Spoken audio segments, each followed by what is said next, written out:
Hello' everyone, কি খবৰ আপোনালোকৰ? আশা কৰোঁ সকলোৱে ভালে আছে। তো মোৰ মানুহজনে কিবা আনিছে, অকণমান দেখুৱাই দিওঁ। এইখিনি হ'ল ব্ৰইলাৰৰ মাংস। তো বেটাৰ কাৰণে আমি দুটাই ভাল নাপাওঁ, মানে মই নাখাওঁৱেই, এওঁহেঁতে অলপ খায়েই। আৰু আনফালে এয়া মাছ আনিছে আমাৰ কাৰণে, আৰু ৰাতিপুৱাৰ কাৰণে এইটো ব্ৰেড আনিছে। আৰু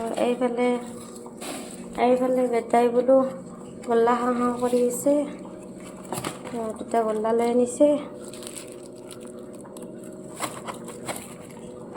আৰু এইফালে এয়া ভলা বেঙেনা আনিছে, এয়া শিঙিমাৰি বজাৰৰ ভলা বেঙেনা, তো টেষ্টিয়ে হ'ব চাগে। দুটা আনিছে, তো বেছি আনিলে বস্তুবোৰ বেয়াও হৈ যায়, অলপ কম পৰিমাণে হ'লে ভাল হয়।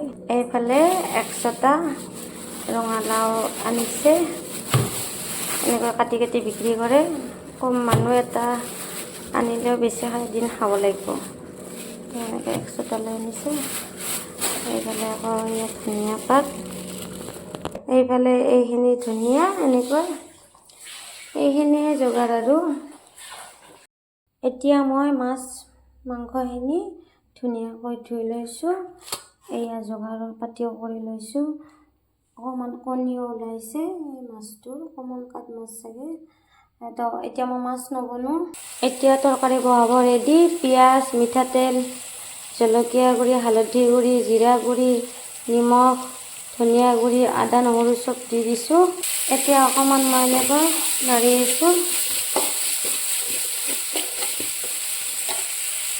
এতিয়া ইয়াত অকণমান চিকেন মছলা দি দিছোঁ, মানে ব্যৱহাৰ বেছি কৰা নাযায় কেতিয়া। এতিয়া চিকেন এনেকৈ হৈ থাকিব, ঢাকনিখন লগাই দিলোঁ। এইফালে 3টা আলু কাটি ল'লোঁ, 2টা দিম বুলি ভাবিছিলোঁ, এই প্ৰথমটোৱে অকণমান বেয়া ওলাল, তো এনেকৈ দি দিলোঁ এইখিনি। এতিয়া মাংসত দি দিলোঁ এনেকৈ হাতেৰে।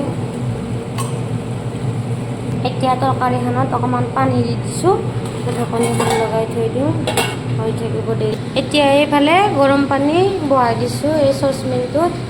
মানে কি হয়, এই বেটাই ডেইলি অহা যোৱা কৰে বাইকেৰে, স্কুল অহা যোৱা আৰু টিউশ্যনত। তো বতাহ খাই বহুত চৰ্দিটো বেছিকৈ লাগি থাকে। অকণমান ঠাণ্ডা পৰিছেও, তো সেইবাবে গৰম পানী, মানে কুহুমীয়া পানীৰ খোৱাওটা খালে মোৰ ভাতকেইটা হৈ গৈছে।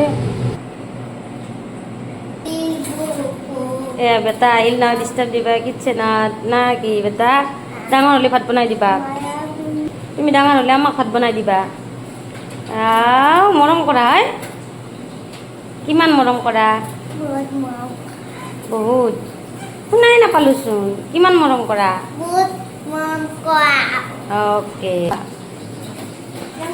এইফালে তাৰ কাৰণে মালিচ কৰিব, কালজিৰা নহৰু তেল দিছোঁ। কি কৰিছে চাইকেলখন? যো মালিচ কৰি দিওঁ বোলা। মাকবিলাকৰ কাম নুধুকে গাইছ, কামেই কাম, ইটোৰ পিছত সিটো, সিটোৰ পিছত সিটো ওলাই থাকে।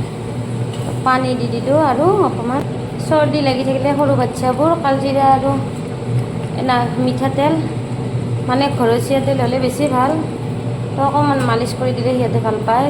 এতিয়া আকৌ ঢাকনিখন লগাই দিওঁ, আৰু এবাৰ পানী দি মজাব লাগিব, তেতিয়াহে হ'ব তৰকাৰী। এইফালে আকৌ ধনিয়াখিনি এনেকৈ ধুই ৰাখিছোঁ। চিকেনত মই নিদিওঁৱে, তো কেতিয়াবা দিলে ভাল লাগে খাবলৈ, তো আজি দিম বুলি ভাবিছোঁ। আকৌ চিকেন এনেকৈ পাক উঠি আছে গাইছ, 3বাৰকৈ পানী দি দিলোঁ, তো মজালৈ। এতিয়া ধনিয়া পাত দি দিলোঁ, হ'লে আৰু তৰকাৰী। আজিলে মই বহুত কাঢ়া তৰকাৰী বনোৱা নাই, বেটাৰ কাৰণে বনাইছোঁ, গতিকে চিম্পুল হয়। এয়া মোৰ তৰকাৰী হৈ গ'ল ৰেডি। তো কেনে লাগিছে জনাব, আৰু মোৰ ভিডিঅ'বোৰ কেনেকুৱা লাগে লাইক কমেণ্ট কৰি জনাব।